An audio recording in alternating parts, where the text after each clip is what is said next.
नमस्कार। दाऊद इब्राहिम को पकड़ने के लिए, अरेस्ट करने के लिए अब उनके करीबी को गिरफ्तार किया जा रहा है और बहुत ही करीब पहुंच चुकी है एनआईए की टीम। ऐसा क्यों कह रहा हूं? क्योंकि दाऊद इब्राहिम के बहुत ही करीबी को अरेस्ट कर लिया गया है। वो कौन है और इससे क्या जुड़ा हुआ है? जो नवाब मलिक का भी पूरा कनेक्शन इसमें साफ तौर पे दिख रहा है और नवाब मलिक को लेकर के भी बड़ी अपडेट आ चुकी है, वो भी आपको बताएंगे। लेकिन दाऊद इब्राहिम के करीबी छोटा शकील के जिस तरीके से पूरे उनके सहकर्मियों के खिलाफ अब एनआईए बहुत कड़ा मोर्चा खोल करके रखी है। अब ऐसी स्थिति में दाऊद इब्राहिम की समस्याएं पूरी तरीके पर बढ़ चुकी है। तो बहुत सारे लोगों का सवाल था कि सर आपका डेली लाइफ क्या है, तो आप लोगों के ही अनुरोध पे मेरी डेली लाइफ को जानने के लिए आप मेरे न्यू ब्लॉग चैनल पे आशीष राठौर ब्लॉग पे जरूर एक बार जाकर के विजिट करें। मैंने इस चैनल का लिंक डिस्क्रिप्शन में डाल दिया है, so must watch and visit.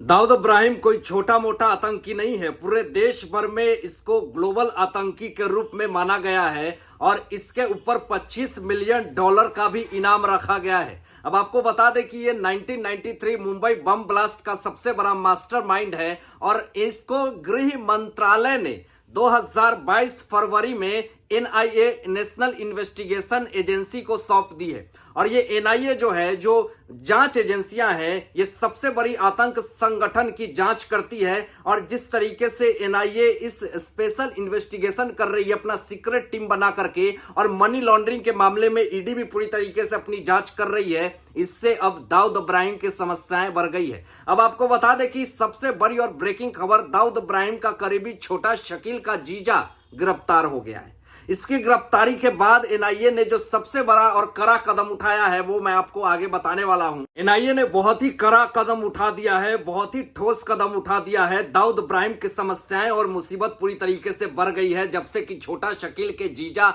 Arif को एनआईए ने अरेस्ट कर लिया है। अब ऐसी बातें, खबरें आ रही है सोर्सेस से कि एनआईए ने बताया है कि जब से छोटा शकील के जीजा को, आरिफ को गिरफ्तार किया गया है, तब से उनकी और ज्यादा जो भेद है, जो मिस्ट्री है, वो दाऊद इब्राहिम की खुलने वाली है। और जिस तरीके से ग्लोबल संगठन, ग्लोबल आतंक का टैग लेकर के बैठे हुए हैं और पूरे देश में ना जाने दाऊद इब्राहिम के कितने सारे गुर्गे फैले हुए हैं, और जिस तरीके से सोशल मीडिया से दाऊद इब्राहिम काम कर रहे हैं और बड़े बड़े जो व्यापारी हैं और राजनेता हैं उनको टारगेट कर रहे हैं, तो एनआईए पूरी तरीके से एक्टिव हो चुकी है और यहां पे अब आने वाले समय में गिरफ्तारी बहुत ही नजदीक दिख रही है। अब एनआईए की स्पेशल टीम ने, सूत्रों से जो खबरें आई है वो ये आई है कि छोटा शकील के जो दो सहयोगी हैं, आरिफ शेख और शब्बीर शेख को गिरफ्तार कर लिया गया है। और आरिफ शेख जो है वो छोटा शकील के जीजा बताए जा रहे हैं। आरिफ शेख और शब्बीर शेख जो हैं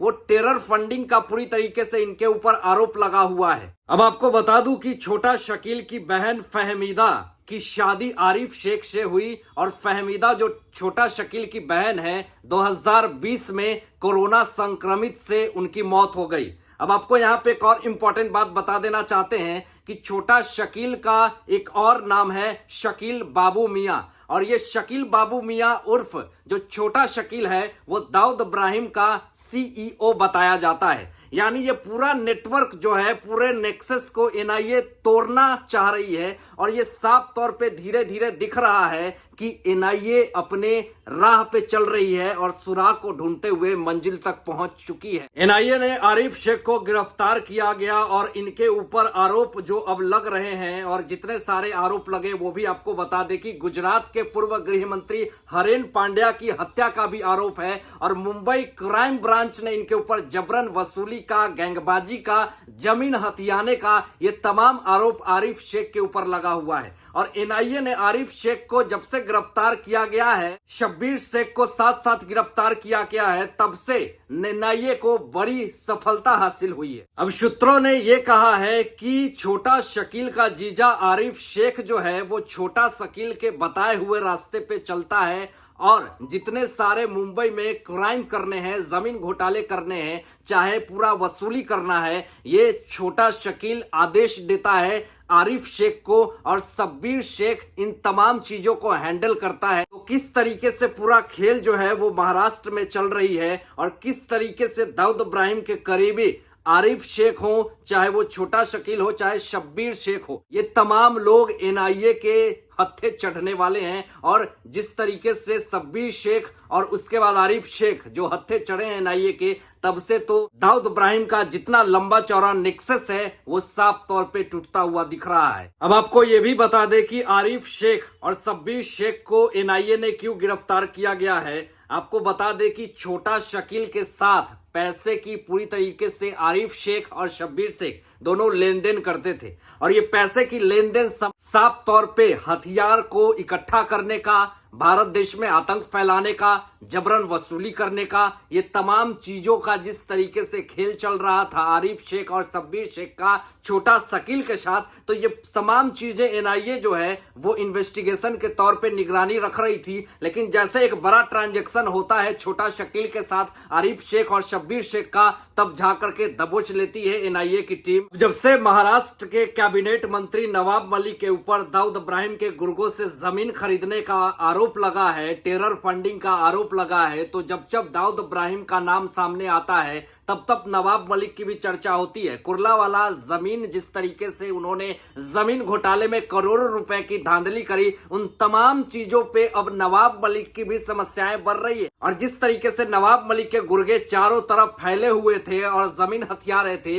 वही तमाम आरोप दाऊद इब्राहिम के गुर्गे भी महाराष्ट्र में यही काम कर रहे थे। और इस पे एनआईए एक्टिव है और नवाब मलिक के ऊपर ईडी एक्टिव है। और एनआईए ईडी मिलकर के दाऊद के गुर्गे और नवाब के गुर्गे को ढूंढ निकाल करके महाराष्ट्र से जितने भी वसूली है उन तमाम को खत्म करने के लिए दिन और रात एक कर रही है। इससे बड़े बड़े व्यापारी को काफी ज्यादा जो समस्याएं हो रही थी वो तमाम समस्याएं दूर होते हुई दिख रही है। कुछ दिनों से नवाब मलिक सिर पीट रहे थे कि हमारी समस्याएं हैं, तबीयत खराब है, मुसीबत है। हालांकि अभी 6 महीने से ज्यादा हो गए हैं और ये जमानत के लिए गिड़गिड़ा रहे हैं और अपनी उंगलियां पे जमानत की डेट गिन रहे हैं। लेकिन फिर भी सेशंस कोर्ट हो, चाहे पीएमएलए कोर्ट, चाहे सुप्रीम कोर्ट, चाहे बॉम्बे हाई कोर्ट ने सबने लतार लगा दी है। लेकिन अब आपको बता दें कि इनके इस्तीफा की मांग हो रही है और मुंबई सत्र न्यायालय ने इनको निजी अस्पताल में इलाज करवाने की अनुमति दे दी है। तो विपक्ष की तरफ से साफ तौर पे सवाल किया जा रहा है कि आखिर इनको निजी अस्पताल में क्यों इनको इजाजत दी गई है, इनको कूपर अस्पताल में भेजा जाए, सरकारी अस्पताल में भेजा जाए।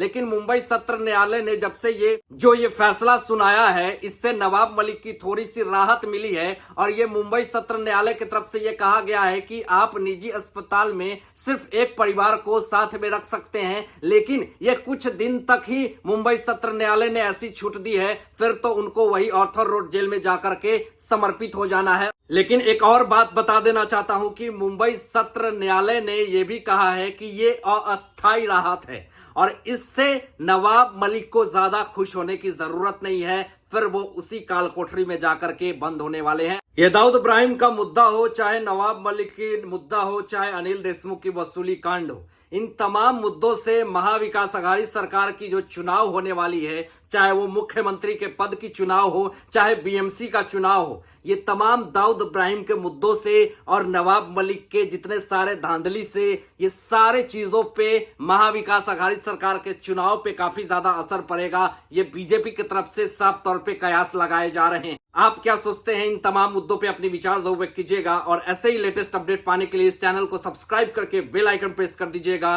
और अपने दोस्तों में शेयर जरूर कीजिएगा। Thanks for watching my videos. जय हिंद।